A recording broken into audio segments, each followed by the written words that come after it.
Sorry, Luther got cut off. Yes, Luther.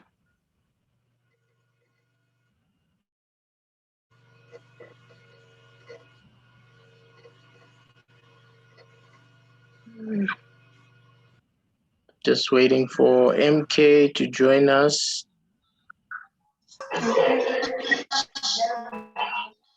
I'm here already. Oh, you're there? Okay, sorry.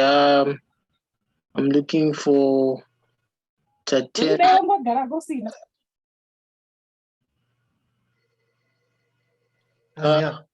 Okay, Tatenda. I think I'll ask you, then I'll go to MK after this. Same question. So, how do you think you should align? How do you think one can align expectations between founders and investors?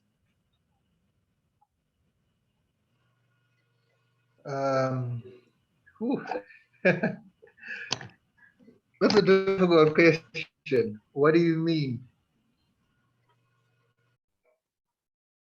So when you decide that you're fundraising, what do you think needs to be in alignment for there to be synergy? Raising money is a bit like dating. You're trying to find the right partner for your business. So it's almost like you're courting, like MK spoke about, you're going for tea, you're trying to see if there's a fit and a match. So how do you think this will, if you had to do it again for someone else in another business, how would you suggest they then align between the two entities?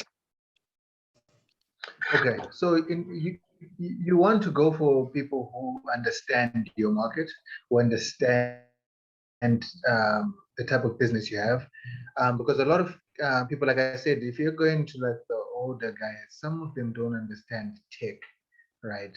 It's very few people that you'll find like MK who have been in tech who understand it. So when you're talking, they understand the language, they understand where what your vision is and where you're going. But a lot of people, so you have to find people who are also going to help you in terms of, so for example, in implementing on how your business is going to grow. You don't just want someone going to put money, but someone who's going to open doors for you. So for instance, I mean, we like the majority of our business is still coming from food. You want to have the right partners who can then also link you with the right people. For example, someone who can say, hey, I can get you in with KFC. I can get you in with Simba brands. You don't just want someone who's just coming in and just giving you 100K and leaves you to do your work, even though sometimes that can be also what you're looking for, right? And then you want someone also who can help. Maybe sometimes you might also know that there's skills that you lack. There's some advice, there's some mentorship, so you want someone, so you have to also know exactly, first of all, as a founder, you have to know exactly what you're looking for in an investor. Are you looking for someone who's gonna just give you money and shut up?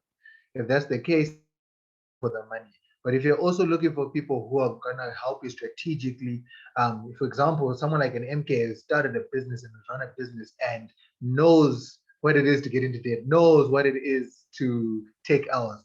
That's a founder that, I mean, that's an investor someone like me might be looking for, because you're like, okay, this person can also give you, they know, they see things that you haven't seen, so they can also advise you on ways to bypass that. They can also help you on things like, hey, this is how governance should work in the company. This is how you should set up your board. So you want some people who've got that experience, who know more than you,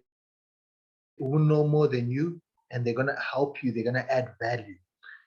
So it just depends on the person. If you're looking for just money, then good. You just look for someone who's willing to put money and not say a word. And then you also, if you're looking for someone who's also going to come in with skills that you don't have, or relations that you don't have, that they can put you in the right doors, and it gives you big clients. So you should just know what you're looking for. Like you said, it's kind of like courting. You know exactly, hey, I'm looking for a girl who's tall, who's slim, or whatever. You also need to know the requirements that you're going to want from the investor, and at the stage of your startup, what your requirements are. So some, because it's early stage, need more help. Then the guys who want Series B, C might just need more strategic partners who can align them in the countries that they're trying to enter. I hope that's answered the question. All right. No, yeah, it does. Luther, let me ask the same question to you. How, Yeah, I can hear you. yes, how best do you think that founders and investors can align their expectations in your experience? I think it's within the relationship, like like I previously said. So you have to, you have to have all the agreements. You have to agree on paper. You have to agree. What's the word now? With your mind, or how do I put it? Like it's almost it's a marriage, right? So there has to be the synergy in both your goals. If they don't align, there'll be problems in eventually. We had that experience where it's a VC who needs, who has all these expectations of very high expectations. Let me just put it that way. And it's almost like that's all it's about. Like, we had to walk away from that deal because we are building a startup that grows fast, but there's a lot of the context in which we work is really hard. We are not in Silicon Valley. We are not in a country where resources are there and the cost of business isn't high and all those challenges. So we had to cut out of that deal because it wasn't realistic. We couldn't.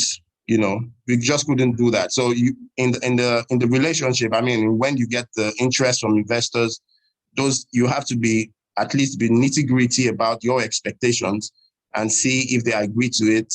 And there's a first like marriage, then you go ahead with it. If not, there will be a breakup sometime or a divorce sometime.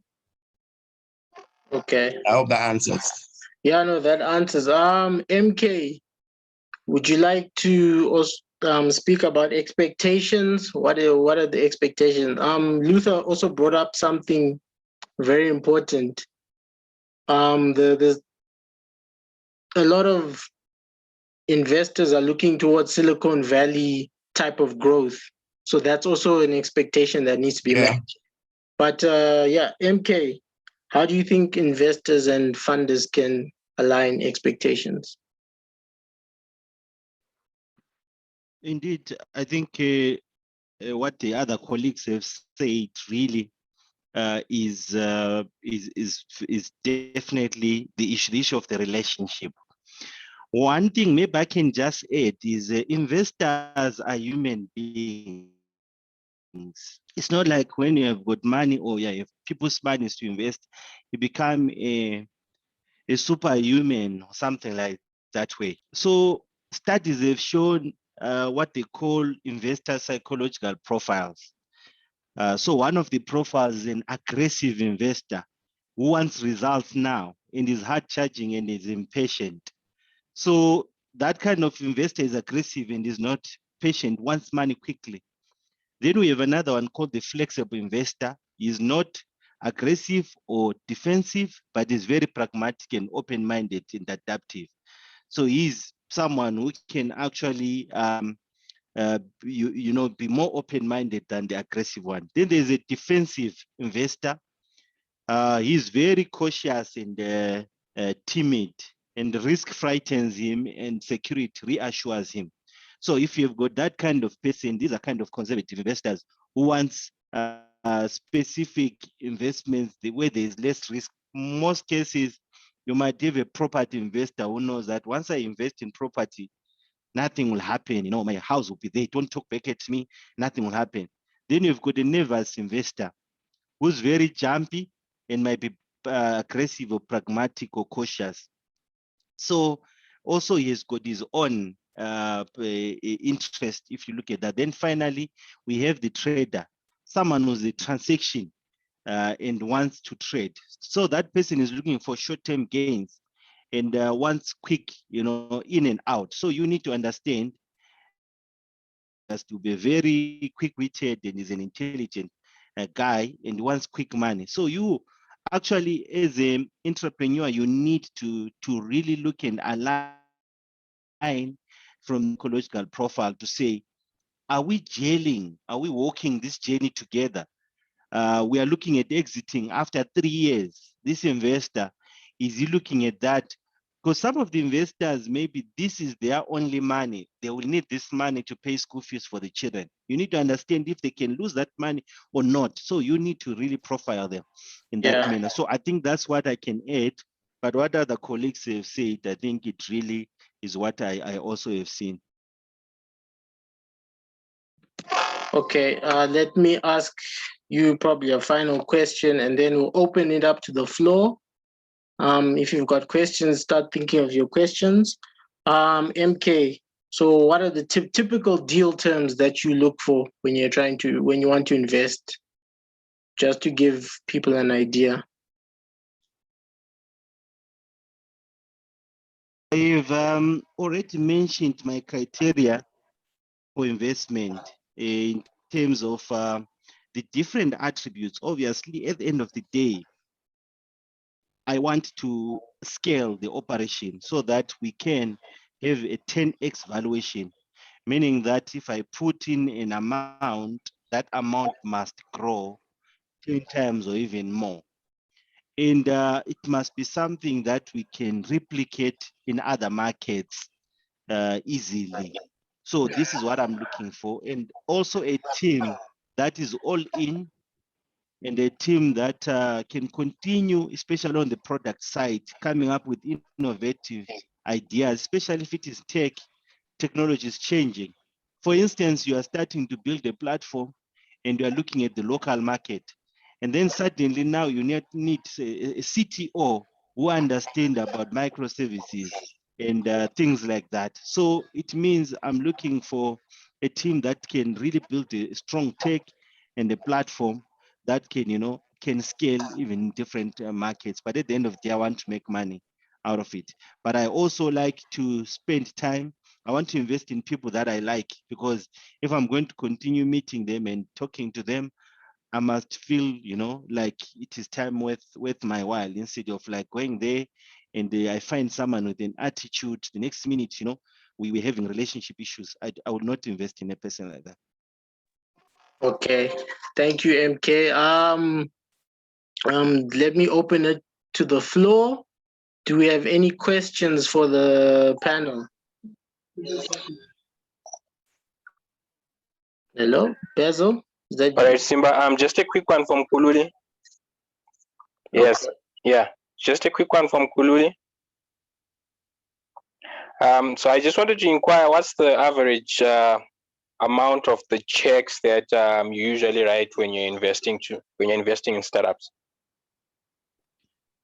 Thank you very much. It depends really, because some of these investments are long term. So someone might first want a small amount and then you've got follow up.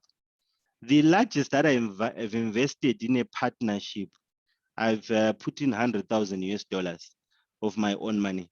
But the ideal situation in terms of heritage angel investors, which is a network that we're building, we would like to bring in other angel investors. We can syndicate and put our money together so that we can put these funds and we can raise bigger tickets. So that is so far what we have been able to do. So it's something that we're still building. We're inviting more investors to come in so that we can put our money together and we can do bigger tickets. Nigel, I see Nigel had a hand up. Yes, thanks for the opportunity. But I actually wanted to ask, I have two questions actually. The first is, how do investors feel about NDAs? Because I heard that investors don't have time to sign like 100 NDAs every day because they receive a lot of pitches, right?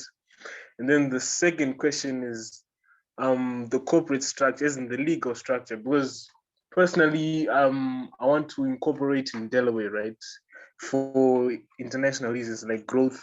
But then, like, how do Zimbabwean investors feel about that? Are they familiar with the corporate structures and like the legal everything on the legal side, or does it have to be necessarily registered in Zimbabwe, stuff like that?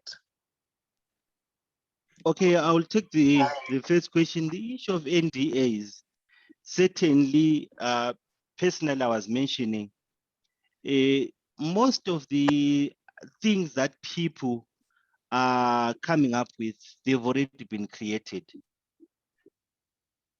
What is unique about it is how they will orchestrate something. Typically, pitch decks, I don't sign NDAs because I get those free on LinkedIn. But I think when we now come to certain information where we have already seen that, look, we want to invest, and we're now getting into due diligence where we are now starting to ask questions about financing and so on, or we are now starting to see, okay, this platform that they are showing us, it is a patent, then we can actually sign it. In the absence of that, for an idea or a software, or take that the pitch deck, really, I will not sign that because, to be honest, it won't make sense at all. Now, in terms of the jurisdiction and the legal entity, I was mentioning that earlier on because the biggest challenge in Zimbabwe, we have already certain challenges in terms of the country profile. So we will then set up structures in Delaware or in Mauritius or in Johannesburg, depending on where we see we can be able to attract the investors, or even UK. So personally, I'm flexible in terms of that, and I've had a bit of experience in that because I've been involved with some tech startups who have taken these routes. So I'm fairly comfortable about those kind of structures, because this is the only way you can then raise real money, legal entities out there. But of course, one thing I would like to say, a consideration that you must make is who owns the IP. Because if it is IP is owned first by the Zimbabwean entity, when you are going to transfer this IP, the Reserve Bank of Zimbabwe and the ZIMRA, they will expect their taxes. So you need to make sure that you get a corporate lawyer who can then be able to advise you how do you then transfer the IP to another jurisdiction, while making sure that the legal side of things in Zimbabwe is also observed. Okay. Thanks a lot. All right, thank you for that, Nigel. Tassius, you had your hand up. You can go ahead. Okay. Thank you, Simba. Can you hear me? Yeah, we can hear you. Okay. Firstly, I would want to understand. I'm sure from there's a panelist who outlined the types of investors, and from the list, if I got it correct, you were saying it seems as if the only suitable type of kind of investor for startups is the so-called angel investor, is it? So I wanted to know, is it the only type of investor that startups should go for? Because from what they're saying, they'll say for venture capitalists, those who invest at a later stage, maybe in the business, and then the equity investors, they'll maybe want a stake or something like that. So my question is, are the angel investors the only suitable the type of investors that are required for early stage startups? And then the other question, someone raised the issue of not accepting or not feeling comfortable with the partnership of a husband and wife. And maybe can you explain maybe why, and what are the disadvantages of having such a partnership? Yeah, I think that's all. Okay. I'm sure, MK, you spoke about husband and wife and the investors. Luther, I'm sure you want to add something about the type of investors. Well, I think before that, I wanted to just comment on the husband and wife thing because my wife and I, started off Price Valley.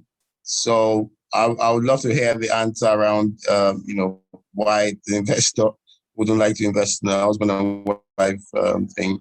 But, I think to answer the type of investor, I don't know how to categorize it. The person who answered that question, who mentioned that earlier, kind of like categorized it and all. I don't know the textbook side of it, but I just know that you want to think of it like marrying a woman, and that has to be carefully thought out.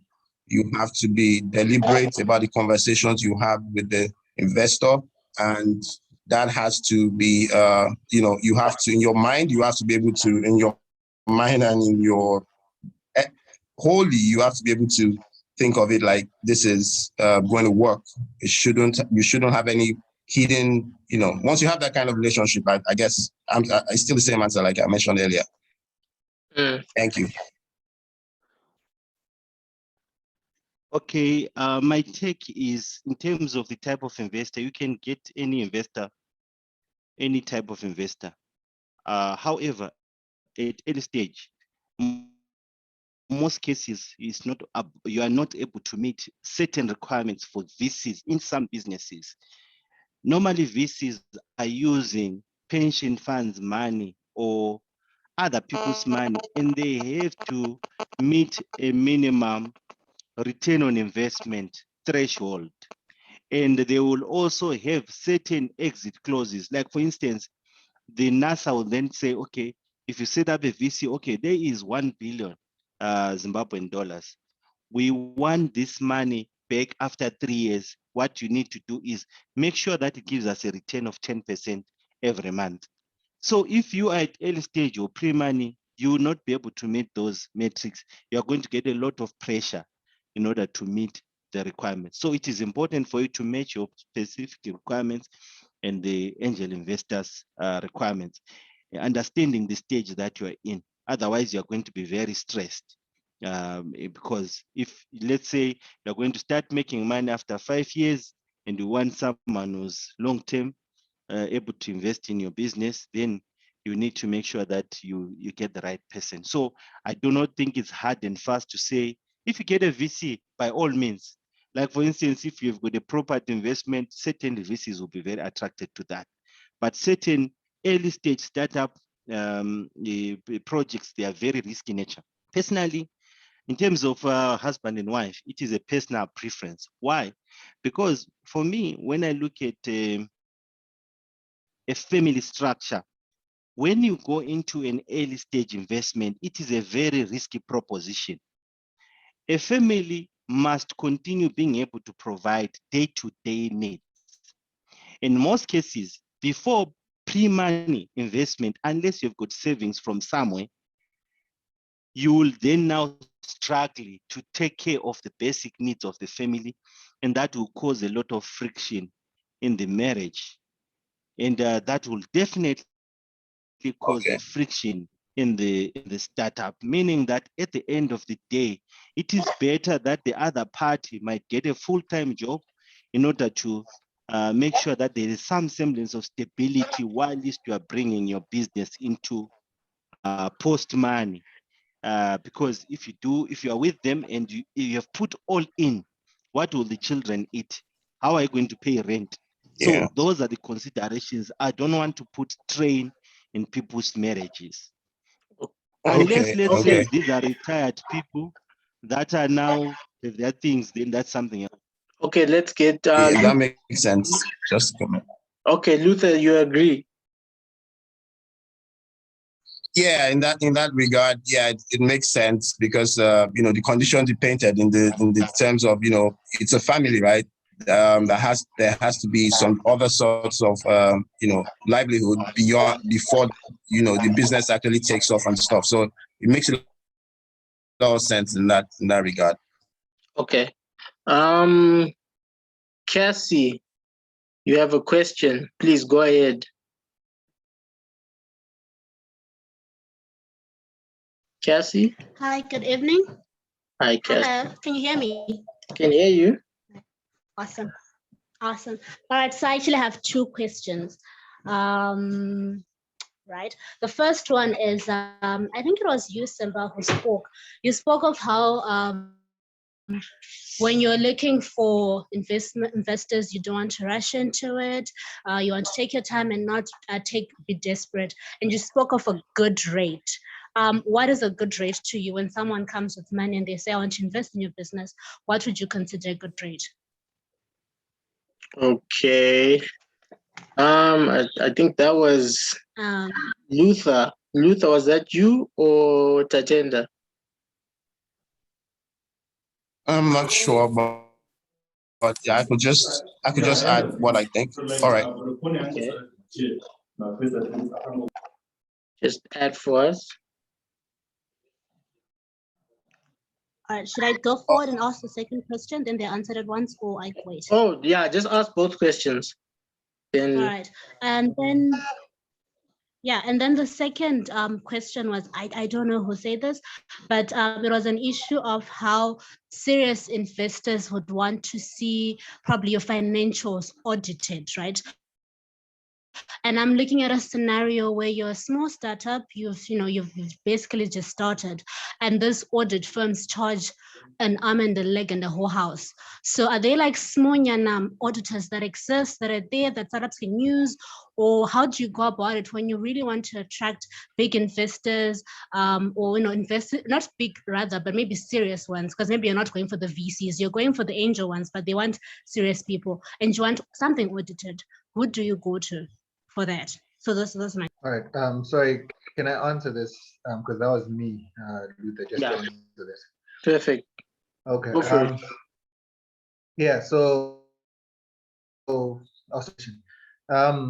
audited accounts, sometimes that comes down to like depending on the companies that you've approached. So if you've approached a relatively big company that is a different corporate structure, like where guys are too serious, so to speak, they're gonna want to see like audited accounts because there's more bureaucracy that you go through.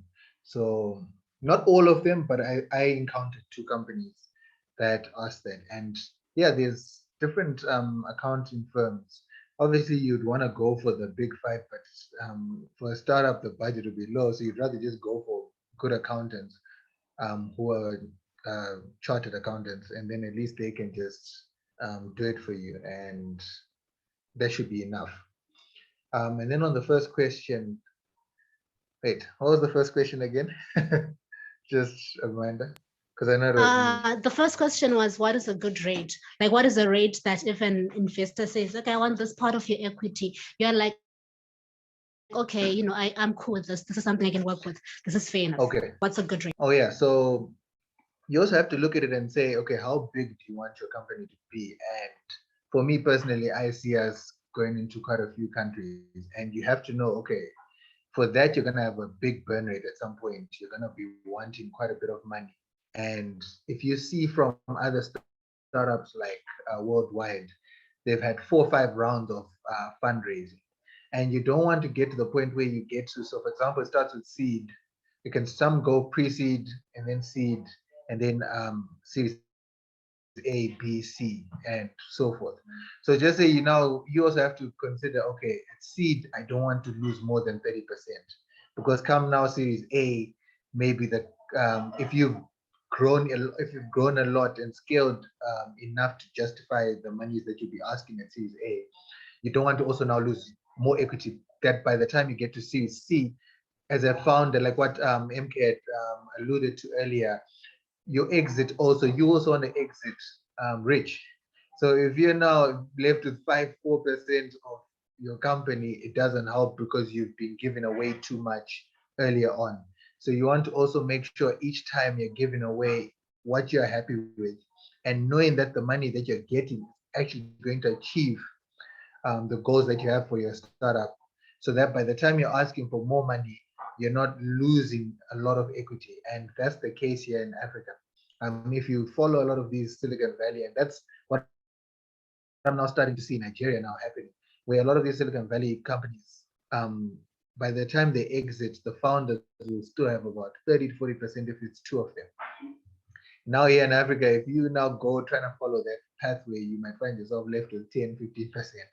And it's not as much as you'd want. So you just have to be strategic and know, okay, the valuation that you've got and that you've put up, will this person at least meet you halfway? Because it's obviously a negotiation, and you might say you want 20% and this guy wants 30. At least meet halfway and be cognizant of the fact that there's going to be more rounds. I hope that answers you. Awesome, it does. Okay, I think we have one more question. Okay, let me give the panelists, okay, Nigel, you have another question. Okay, Nigel, go. Okay, yes, thanks. I just have one last question. Our friend from Nigeria talked about how investors help to get more investors, like the network effect, right? But then, like, I actually want to ask, how do you actually find that first investor, like the whole process? Because I know investors are probably busy people, right? They've got a lot of stuff that they do. So, like, how do you like get in their network, get to like talk to the first investor and actually have tea with them? How do you go about that? Okay, so there's no silver bullet to that. Like, I couldn't say you do ABC. All I can say from my own experience is that I, put myself out there, go for, what's it called, the pitch competitions, apply to different programs as I see the opportunities, things like that gets you to meet people. And, you want to like have a good pitch while you are, at it, so that once you meet these people, like you said, they don't have time and all of that, you sell them a good pitch and, like give them a taste and leave, so that, you also spark that interest in them to come after you, and that continues, or you're able to do that. Then, the relationship starts. Once you build a relationship with one, definitely you start, it happens. Like, you could meet, I wouldn't know how to give like a how-to guide, but I think you just need to put yourself out there a lot and take on opportunities that you see online, things, anything that relates quite well to you. And, you could also keep abreast of them, by, getting, like, you read tech news and all of that, the investor who is active, you probably hear something about them. You could, I think it's just like hunting, basically. But it gets better. Once you have that one relationship, it gets better over time. And yeah, that's what I can say. I hope it helps. Yeah. Okay, thank you for that. What, MK, do you want to add something? My question. Hello. Yes.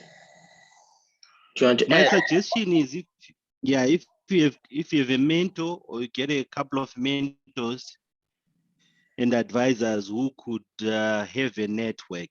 So if you have a mentor, they will most likely open their networks to try to help you. So I think it's all about network building, so that you get a mentor or someone who's a bit more accomplished in a certain space, then that person can open doors for you as a starting point. But I think really there's no one formula per se, but yeah, that could be of help. Okay. All right. I think now we're about to close this. So to the panelists, I'll just ask final question. What advice would you give to founders? I think I'll start with Tatenda. Quickly, just. Hello, can you hear me? Yeah, can hear you. What advice would I give to founders? Just in general or specific?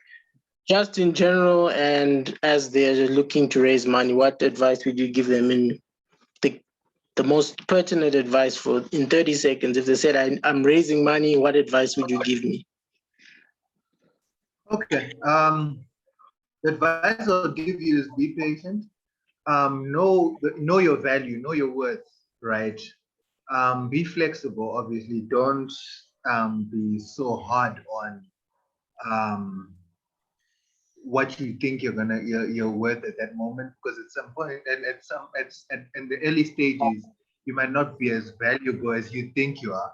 So you also have to be flexible with that, but also have a great vision, have a big vision, believe in the vision that you have, because you will get the right investor who will also come and align with the vision that you have. So like what we had said earlier, like it's courting, just know there's the right investor out there, but you have to really be willing to sell yourself, because every day you're just selling yourself. So you have to be willing to sell yourself on LinkedIn. You have to be networking with the right people so that you can meet the right people who have the money and have the capability to help you achieve your goals. All right, Luther. Thank you, Tatenda. Luther, in quickly 30 seconds. I'll just say, keep hustling, keep pushing. That's what gets you to the next step. Keep at it, like hard work, and it happens. It will definitely happen. Just keep at it, be hopeful, and hustle. That's how I would say. Okay. MK, what advice would you give to founders? I think there are two things. One, I think start where you are and use the resources that are available to you, even when they seem to be late.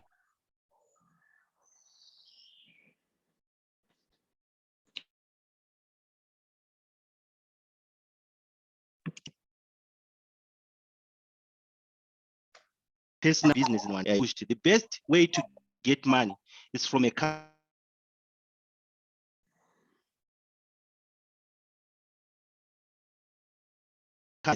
you are there. Customers' money, it really can take you far.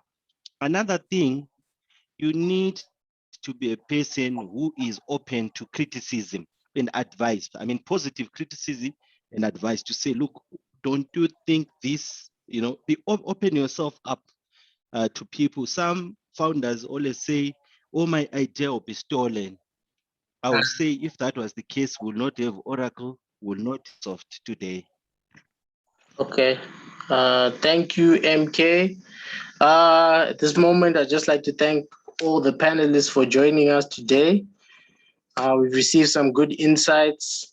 I think you can reach out to some of them if you are looking for more information. I'm sure they'll be happy to share. If this is your first time, I'm the program manager at Tech Hub Simba. We try and do this every week, different topics, different discussions.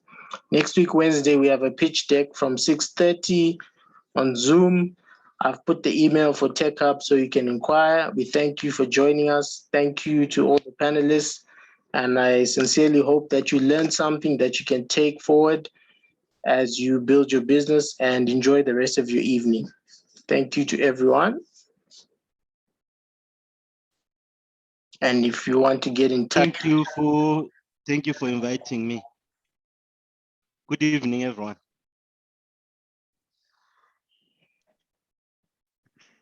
Yes, Nigel.